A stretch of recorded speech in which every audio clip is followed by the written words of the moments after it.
Good morning, everybody, and welcome to this week's Facebook Live. I hope everybody's safe and okay. And this week, I actually have a question for you. So, are you too busy to manage your own stress? Has things happened that things have gradually crept up on you, and you are finding yourself, or maybe you're not even aware that you're so overwhelmed that you're like this little hamster on a hamster wheel, constantly go, go, go, go, go, but you don't realize that, in fact, that you're stressed. You have too much on your plate and you're stressed. So, are you too busy to manage your own stress, basically? So my name is Deborah Byrne, and I am from Deborah Byrne Psychology Services, known across social media as DBpsychology. So, stress, something we need to tackle. We need to manage it really on a daily basis, that we don't let it allow us to creep up, to get any worse. There is a case where we can become so stressed that it becomes our normal. So we basically get stuck in the flight, fright mode, and we get stuck in there, and that level, a certain level of adrenaline coursing through your veins, becomes the new normal for you. And when that drops down below a certain level, then you start to feel very jittery. This doesn't feel normal. No, I have to keep busy. I have to keep busy. I have to keep busy. And basically, you've built up such a tolerance, if you like, to the adrenaline, that although it is not normal, it is actually causing you huge amount of damage physically and mentally. You think this is normal. We would see it an awful lot in people who are working on the front line, ambulance drivers in particular, in the past, and people working in A&E in the past. GPs is another one, and they've all ended up with mental health problems, and unfortunately it's a high suicide rate among GPs and ambulance drivers. But you get used to this. It creeps up gradually on you, and you get used to being highly stressed, highly on the go. So you really need to be managing that stress level. But it can happen to anybody, and there's an awful lot of people who are now working, and have been for the last several months, working on the front line, and not just in hospitals, but in shops and anywhere that is open, that has remained open during the last few months. Really, they were all working in high stress situations. Even you at home, leaving your home to get food or the very basics, medicines, that was a highly stressful situation. So it became our new normal. And unfortunately it hasn't eased. So we really do need to manage this stress level. Because if we don't, basically, we're going to lead to burnout.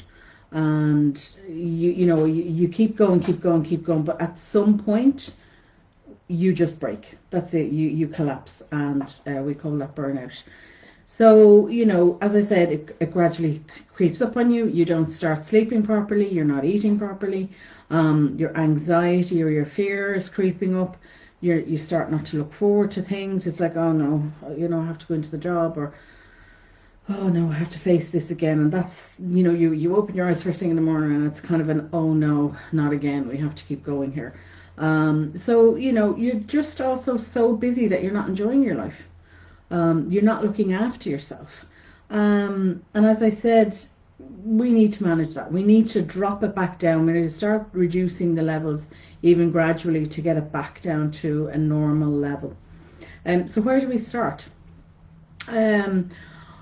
What we need to do is we need to break a negative cycle. You've in fact got into a negative cycle. You're so busy, you're doing things, you've taken on too much, you're in high stress situations, that then your sleep is affected, you're not eating correctly, and it creates, in fact, a negative cycle. Now, I've talked about this before, and how, when we're this stressed, how it impacts our sleep. Our sleep then is knocked out, and then that knocks on our eating, our bad eating habits, because we start craving, foods that aren't good for us. We drink more coffee or caffeine, take more caffeine in, and that then diminishes our sleep again, because it breaks the sleep hunger drive.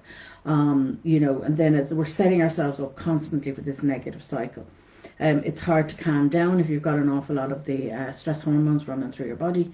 So, we have to do something to, in fact, break that cycle. So my suggestion to you is, you have two choices initially, and that is, one, to tackle either meditation, And I'm not asking you to sit down and do a massive big 20-minute meditation. You're very busy. You need something on the go. So I support a 3-minute meditation. You do it for 1, 2, or 3 minutes. You do it on the go throughout the day. So basically it's based on the 7-11 technique, and you breathe in for 7 and out for 11. And if that is too hard for you, you do a 4-6. You could do a 3-5.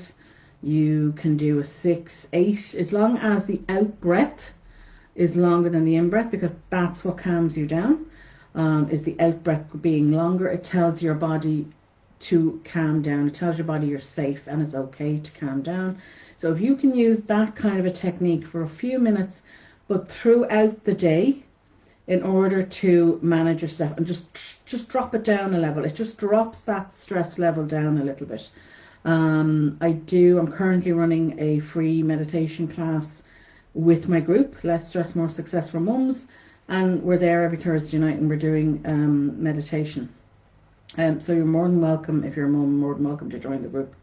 The other thing is to make sleep a priority. So you can tackle it from two ends. You can either do the meditation, quick meditation throughout your day, but you have to be consistent and it has to be done, throughout the day. As I say, attach it onto something. So do it just before you eat in the morning, do it just before you have a lunch, do it before you have dinner, do it before you go to bed. So a few times during the day is one way to do it. The sleep, if you can make sleep a priority, and I have a whole free course. It's a week-long course that you can do in either 6 days, or you can do it in 6 weeks, 6 months if you like. But it gets you again to understand how, when we have a bad sleep cycle, what can happen to the body and the brain, and how you can do that. There's about 15 different tips you can adopt to try and small steps that you can adopt to help you there. Again, that's in my group for mums, and I'll leave a link in the description below. So those would be my first two choices if it was me, and I have been there. I've been very stressed. Well over a decade ago, I found myself very stressed, and I did this. I tackled it. You have to either choose one or the other. I chose meditation first, and I worked on it, and then when that was in place, I chose to tackle my sleep, and I started to make incremental changes there just to tweak it, the smallest tweaks, and you can really help yourself. And then I went from there. So other things that you can do.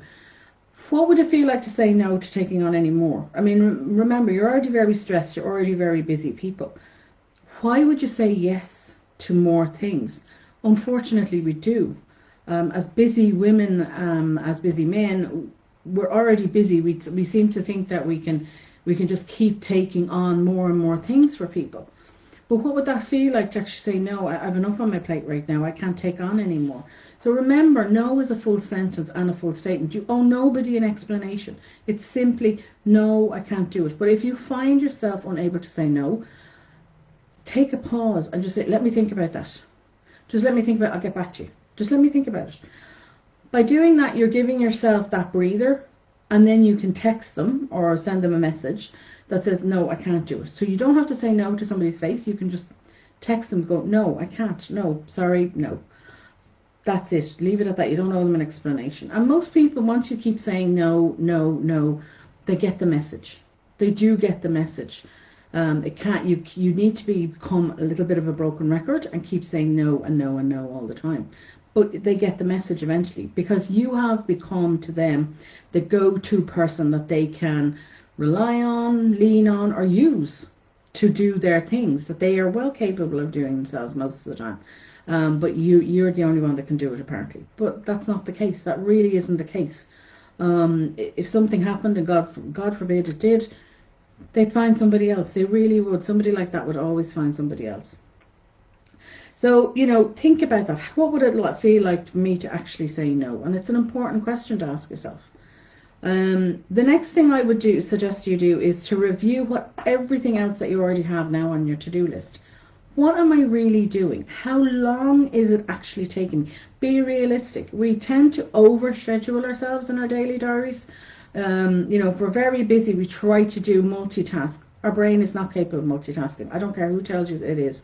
It is not. There's too many studies have been done. The research is there that shows that we lose information. We need time to switch from one task to another.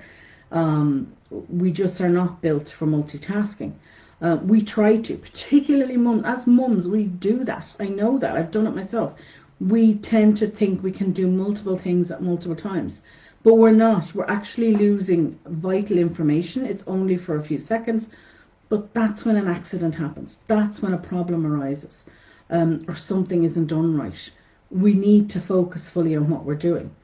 So, be realistic about what you're scheduling into your diary and what am I trying to do at one go. So list everything down, then review it. Who actually owns this? Is this really my 100% responsibility? Or is it shared with my partner? Is it shared, or is it belonging to another colleague in work? Hand it back.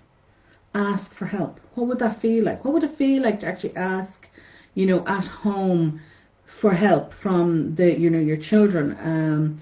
Bring down the laundry, make their own beds. Your partner, ask your partner to do some of the housework. Cook a dinner, look after the kids while you took 10 minutes for yourself. It's okay to do that.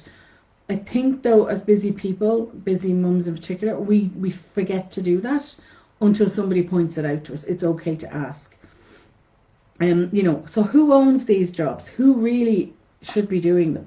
And if it's not your 100% sole responsibility, then it's time to hand it back.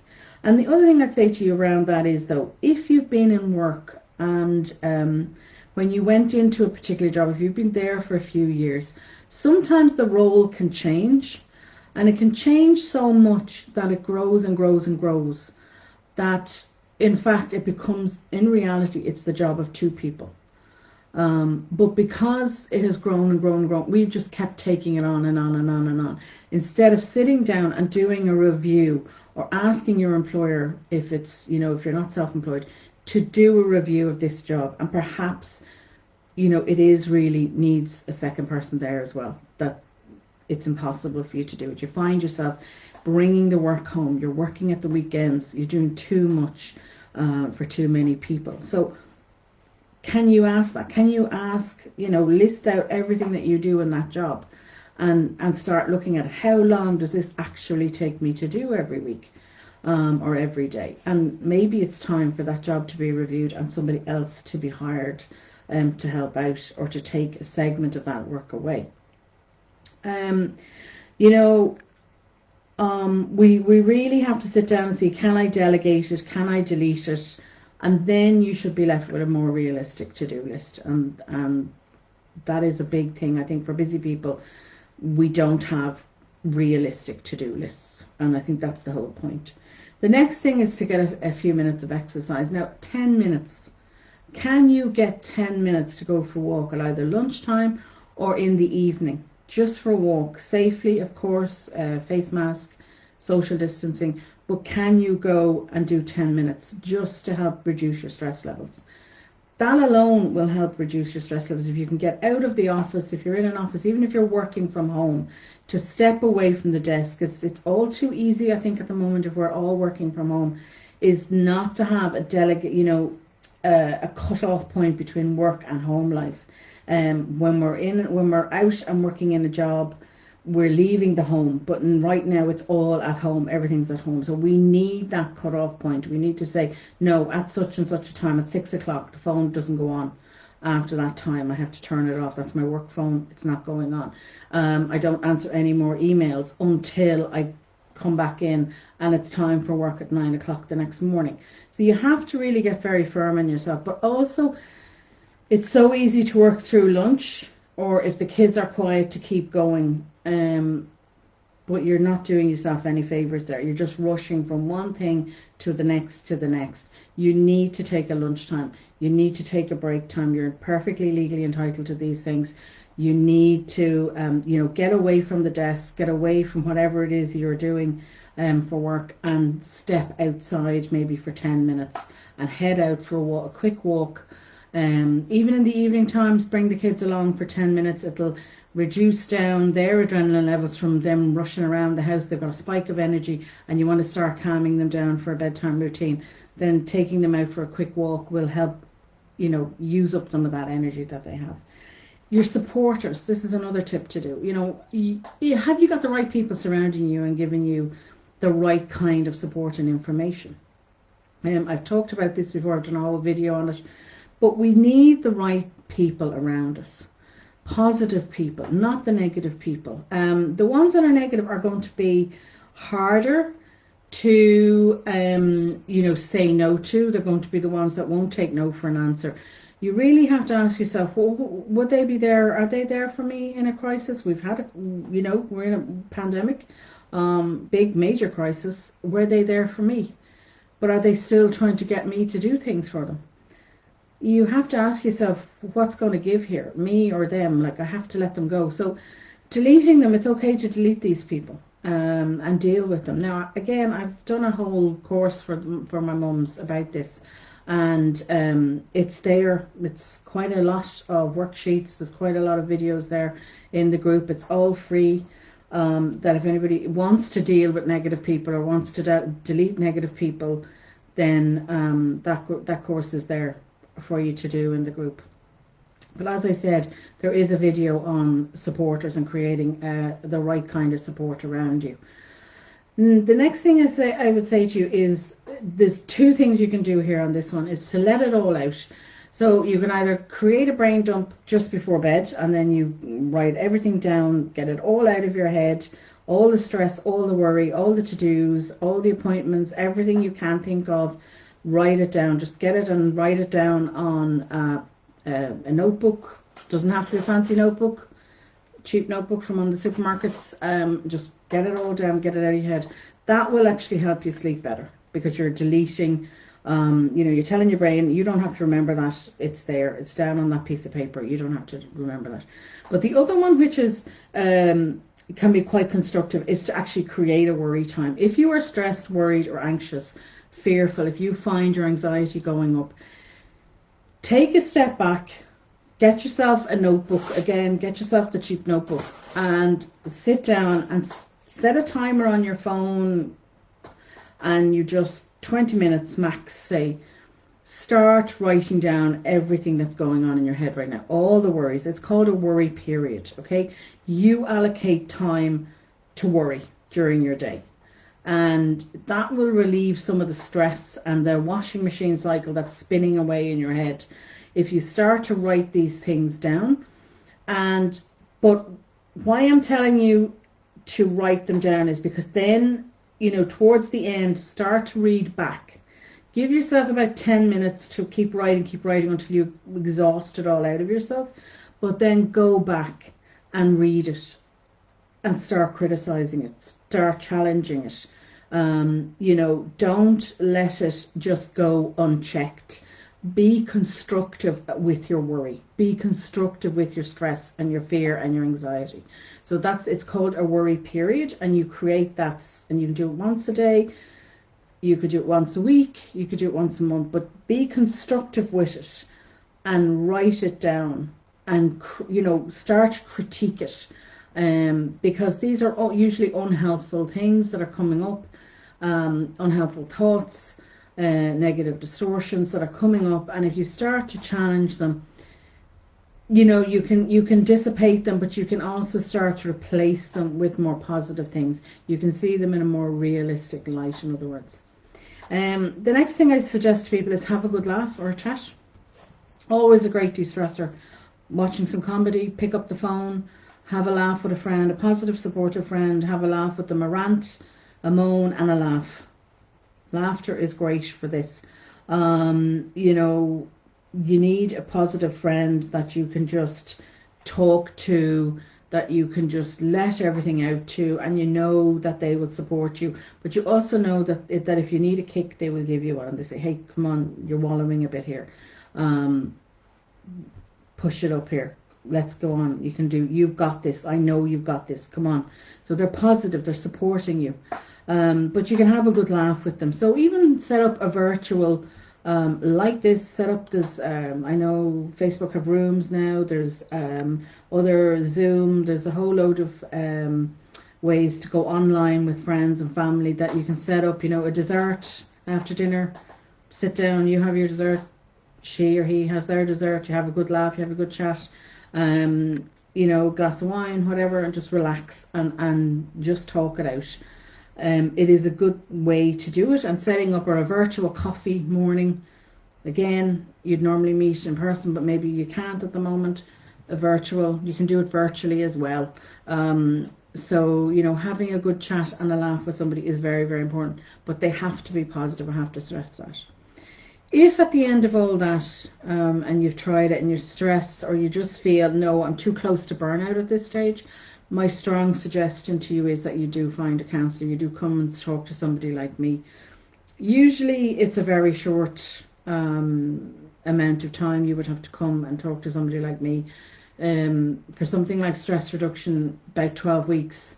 Give and take. I can't say for definite that that would be correct, but I do have a 12-week course that I put people through, and usually that is sufficient. If you want to make an appointment, you go to the original blog and there's a link out to my scheduler, and you can make an appointment with me if you want to. Or as I said, if you're a mum and you want to come and do stress reduction, if you want to come and do all the courses I've talked about today, they're there, they're free. Come into the group. I'm there every day. People can talk to me. They can pick my brains. You can, you know, ask me any question on any topic, and I will come back. I'll either do a Facebook Live, and also the mums have the option of sending me private messages. So if it was something you didn't want to talk about in the group, but you wanted to talk to me about it, you can talk to me there on private message from that group. And I can then maybe do a Facebook Live with it, but I won't mention anybody's name in the group. I would only keep it in the group. So that's it for today. Thank you, Deirdre, as always. It is a beautiful day today, and good morning. It's absolutely lovely. And I will see you all again next Saturday morning as usual, and thank you all for listening.